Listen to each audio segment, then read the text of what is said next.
I have a lot of pages that say DiBernardo in here. Yes, I know. I think Fine. Rob's framing me. Rob's framing me to like on the OSU game night. Like, why does DiBernardo introducing all this legislation? Not me. It's not me. Oh, I good swear. stuff. Okay, Angie, we are recording. You're welcome to start the meeting. Okay, I'd like to call to order the meeting of the Facilities and Service Committee on January 11th at 6:15 p.m. Present are our committee members, myself, Angie DiBernardo, Aaron Grube, and Nancy Rogoff, as well as Councilman Andrew Rocky, CIO Rob Jamieson, and Mayor Tomko. So we have on our agenda tonight 3 pieces of legislation which are going to be heard at council tonight. And I wanted to meet just so we could talk through them and do, some of them are I think, relatively routine, but so we could send a recommendation to council on each item. So I think, Rob, you've got the agenda up. Do you want to walk us through these? I know you sent an email out and I think you're prepared. I don't want to put you on the spot, but I know you know Sure. Nope. everything. Okay, awesome. I was ready for that. The first item is ordinance number 2021-02. This is the annual boilerplate ordinance authorizing the clerk to advertise for bids for various materials, supplies, repairs, and construction for 2021. It's just a very basic thing we do every year at the beginning of the year, just authorizing the clerk to advertise for bids as we're ready to proceed. Of course, all these items will be reviewed and approved through the budget. There is certain items that we need to purchase before the budget's done, but there'll be nothing large unless it comes before council, nothing like a big project or anything like that, or a big purchase of above $50,000. Those will all go before council. So pretty much that's a very basic one that we see every year and we always have. So just, I spotted this as routine and just, I guess, just to make us follow routine, do you mind if we vote as a committee on this? Do any of my committee members have any questions on this? It's just a housekeeping item. Nancy, I can't see you on my screen, so I'm going to go down. I'm sorry, I was on my other computer. Oh, no, it's not you. It's just that I've got to scroll through people, but I couldn't see any facial expressions, so I couldn't tell if you had anything to say. Yeah, no, I don't have any questions on this. Okay, Rocky, you don't have any questions, I take it? Okay, can we take a vote I'd like to motion to recommend this for passing tonight at council. So let me call the roll myself, I guess. Nancy Rogoff? Yes. Aaron Grube? Yes. Angie DiBernardo, yes. Okay. And so did you have a second for that? Oh, I didn't. I seconded it. There we go. I'm practicing my speed for this OSU game issue tonight. You know, we gotta move along. All right. So. Okay. The second ordinance is number 2021-03. This is a mutual aid assistance and aid agreement.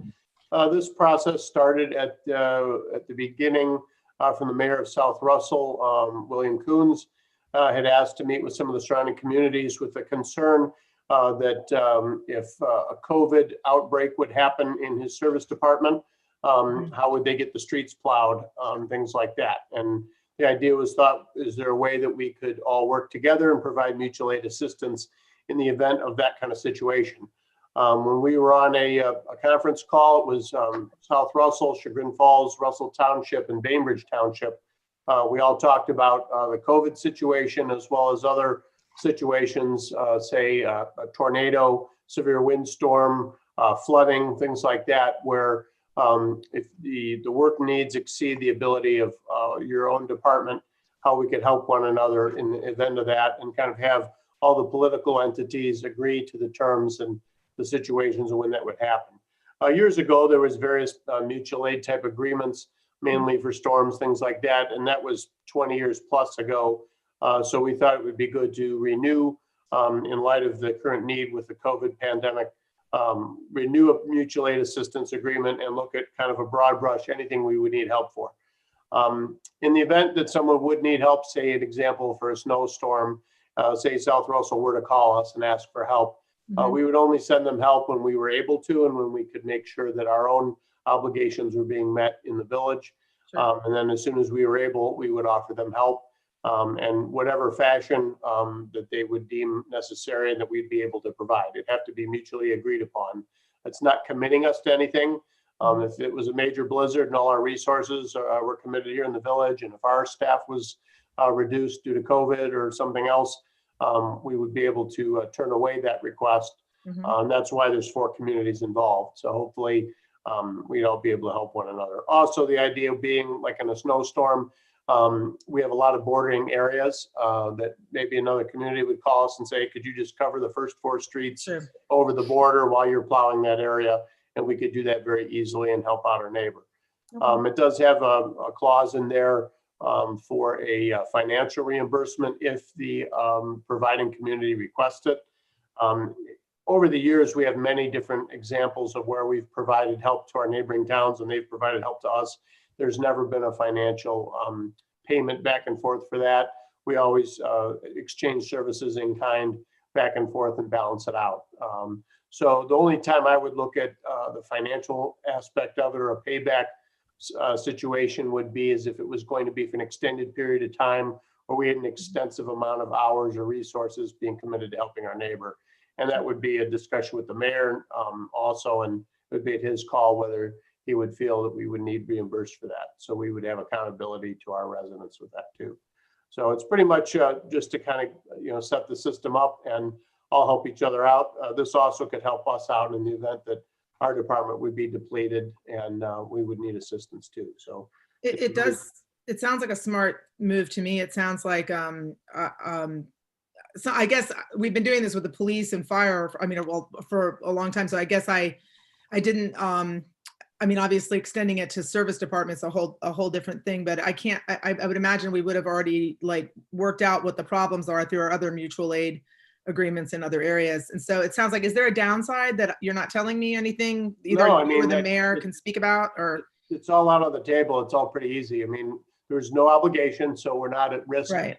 at all. It very clearly spells out the process involved, the responsibilities involved, and how it will flow. We already have very good relationships with all 3 of these neighboring communities, as well as all our other neighboring towns going to the west. And we feel that this is a solid agreement, and it really, it's a good insurance policy to have in place. Any comments from my committee members or? Yeah, I have no issues with neighbors helping neighbors, so. Nancy, anything? Yeah, I actually thought we had something like this in place. Yeah, I know we do for the police, and I guess we've heard so much mutual aid with our police work that I guess this extending it to service and plowing and covering for each other is probably something that, it makes sense, but we wouldn't necessarily have thought of if we weren't in a time when you can lose half a department to an illness. So Boy, I hope Yeah. I hope we don't need it for that, but it's Yeah. nice to have something like that in place just to help each other out. and just if we need it. And just to comment on the whole, we have good relationships with all of our neighbors. I know we do, but this is not in any way dependent on good relationships. If we were to develop a bad relationship, we're still protected, correct? Yes, yeah. Okay, If we called for help and a town we were having an issue with didn't sure. want to provide us help, they can deny it. And there's Okay. right, And vice versa. So, vice versa. So this Okay. is a 1-year contract. Is the thought we're going to see how it goes for the year, and then it'd be something you're going to look at post-COVID just to have on hand, or? Well, it was written with I believe a 1 year. I think there was an extension. A on it. renewal or, Did I miss the extension? I might have missed the extension. Yeah, let me take a look at that. Hold on a second. Let me find it in my packet. If anyone else finds Yeah, I'm looking at it before right me, now. Oh, in terms shall automatically Yes, renew. 30 for days. additional- Automatic renewal, yeah. Okay. okay. Yeah, but so we if haven't- we if we did have an issue, we wanted to stop it, we could after a year's Okay. time. Well, I'm in favor of this. Yeah, I'm good with it. Can I get a motion? I will move to recommend a resolution 2021-03 to council. Second? Okay, Nancy Rogoff, Yes, Aaron Grube, Aye, yes. and I also vote yes. Okay, so unanimously, we'll recommend that to council. And now on to our last item, which I think is the only one that is, we might have more, I personally have some questions just because it's a purchase, right? Yes. Okay, so Yes. let's hear. Ordinance 2021-04 is to enter an agreement with Vermeer Corporation for purchase of a tree and brush chipper. Okay, Last year's budget included a request to purchase a tree and brush chipper, which was approved. It was one of the items that was deferred due to our COVID preparation through the budget. And when we had the recent storm back in December, that caused heavy snow to fall and a lot of limbs and brush to fall through the village. We had a lot of limbs down in our cemeteries and parks. We went to use our current chipper, which is 25 years old, and that proved to be it's just not effective. It's highly worn down. We were trying to nurse it along to get it to last as long as possible. The machine's no longer made. You can only get certain parts for it.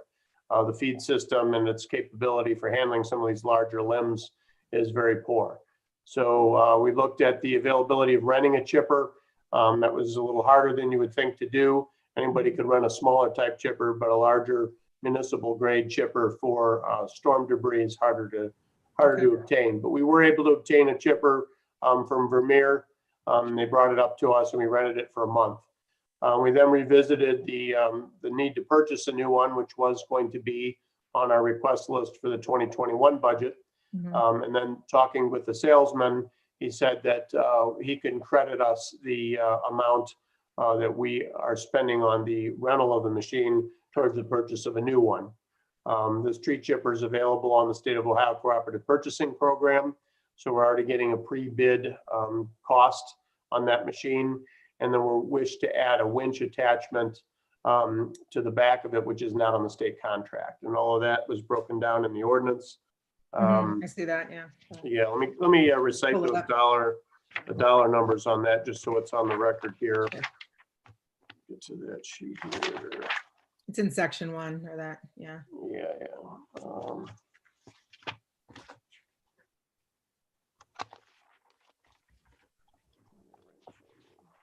Stand by 1 second.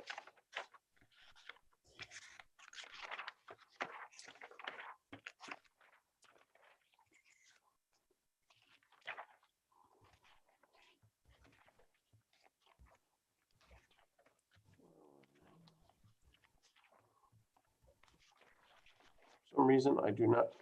Oh, do you want me to just read it? I have it Yeah, if you here. could read the dollar Yeah. amounts on that, for Okay, some reason it's not in Chipper my, and winch and the net I got amount of 55,000. Yeah, you found it? Okay, yes. okay. Yes, the total amount of the machine through the state project, state cooperative purchasing program is $55,359. And that includes the purchase of the machine minus the credit of $6,950 for the rental that we have. And then also the addition of the winch for the $39.69. And then the total becomes $55,359. Which is less than the amount that we had in last year's approved Sure. budget, which was $65,000, I believe.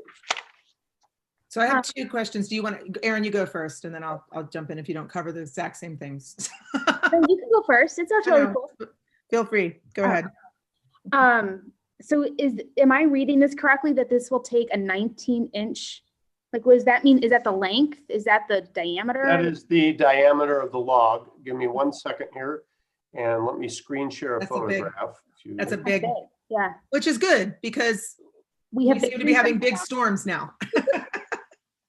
So, Although it's less funny Okay. when that happens in real life. Sure, okay, and let me go to.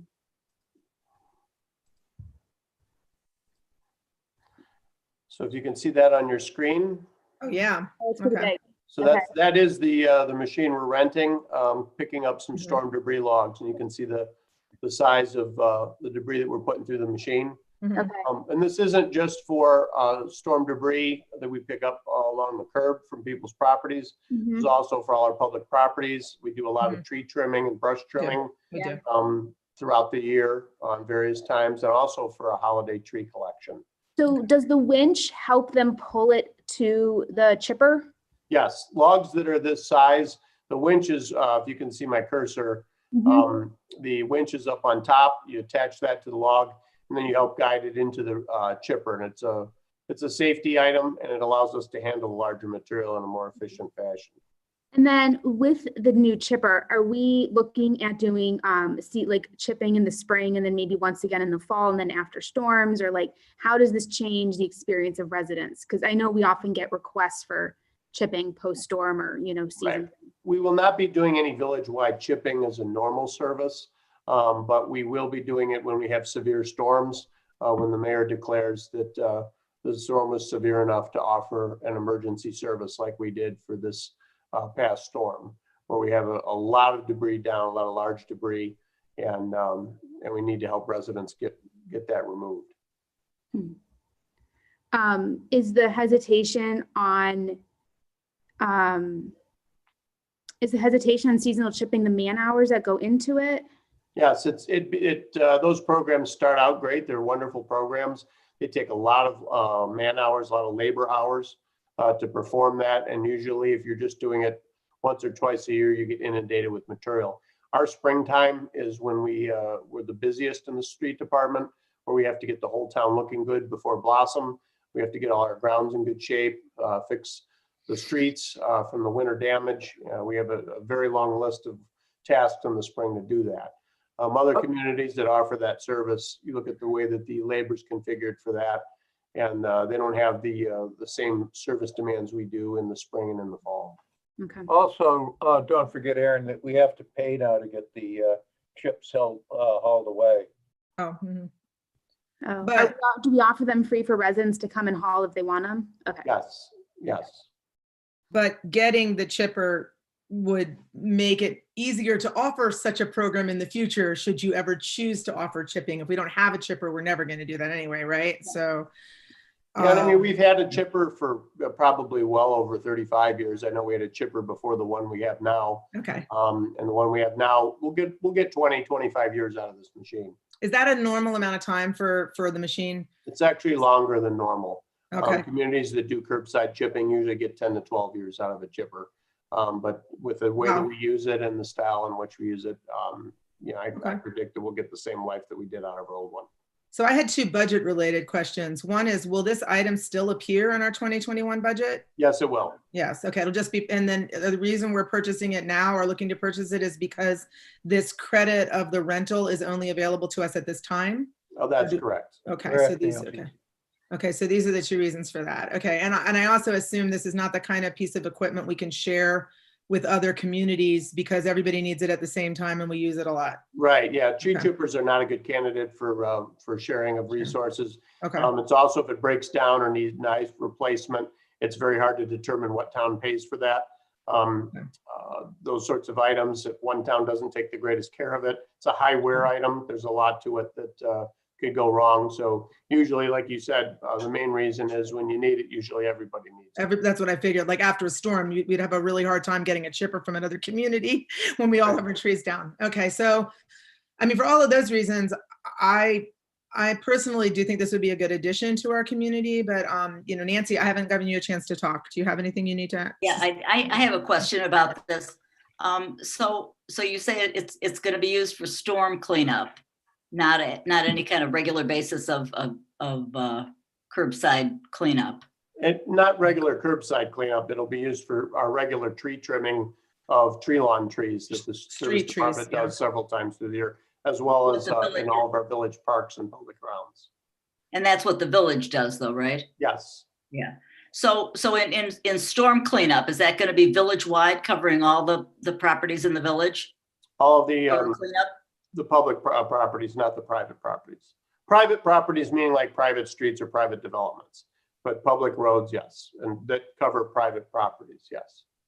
But after a storm, like an excessive storm like the one we just had, we would Yeah. have the opportunity to say to residents, have your stuff out on the tree lawn and we'll pick it up if Yes. we were in a circumstance like we've had a couple times this year. Okay. Yes, and that's how we handled the notification for this last storm. We got the word out. We gave everyone a couple weeks with the snow on the ground, hopefully to get all their material out by a certain date, and then we made one pass through the village. And we'd also use this for the holiday trees, pick up the Yes. holiday trees. And we did do it the first January 4th. We had it out for that, and we'll have it out again on the 18th.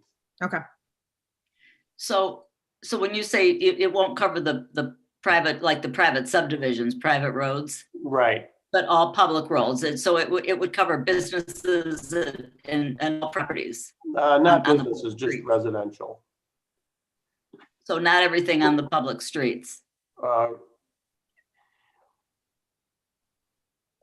I'm trying to understand what you're saying. Like if it's a business that fronts a public street, if there's trees that are on the tree lawn, they're our responsibility. We will maintain anything that falls from those trees. We will not collect any tree debris from business properties. So if you have a store that has a tree behind it and a limb falls, we do not currently collect from that. So if a company, the way it's set up is it's the same as for leaf pickup. So whoever gets leaf pickup would get storm debris pickup.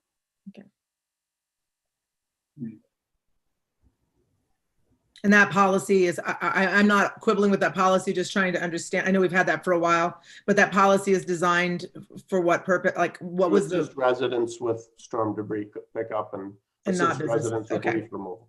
Private developments usually have private contractors that maintain all the grounds together as one. Okay. And they're responsible for the grounds care on okay, Yeah, that facility. Same with institutions, things Sure. like that. okay. Nancy? Right, I understand the private streets, but I'm thinking about some of the streets that are like the school, like some of the churches, some of the businesses on Bell Street that are on the street, on a public front on a public street. So they wouldn't be covered under any of these pickup policies.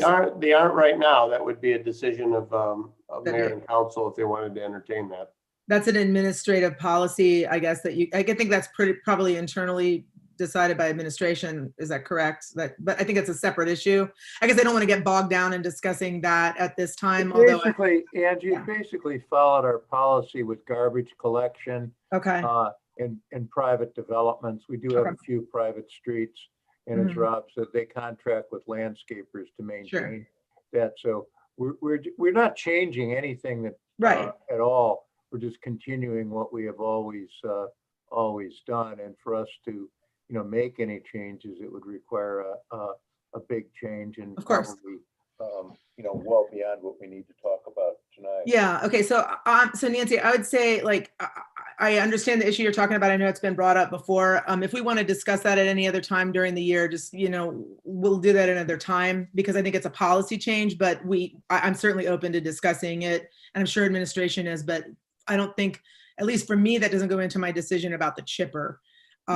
So I personally would recommend that we pass this tonight to council, unless there's a reason to leave it on readings. Is this needed immediately, Rob, or? I would like to, because then as soon as the rental is done, we'll extend right into the purchase and we. Yeah, we Okay, don't want to lose the $7,000. right, exactly. We want to get the credit. Yeah. So we have a deal on the table, basically, that we can get at this time. Yes. Okay, so I will motion that we recommend this to council to be passed this evening. Second, Okay, Erin, Aye. Nancy, aye. and I also vote yes. So we will recommend all three of these items to be passed at council tonight.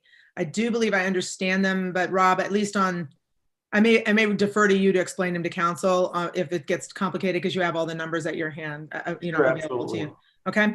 All right. So that's everything I have. I did want to say to my my new committee members, that if you have any items that you'd like to put into, like, have us discuss, please feel free at any time to send me an agenda item and say you want us to have a meeting. I'm happy to have a meeting to discuss any issues.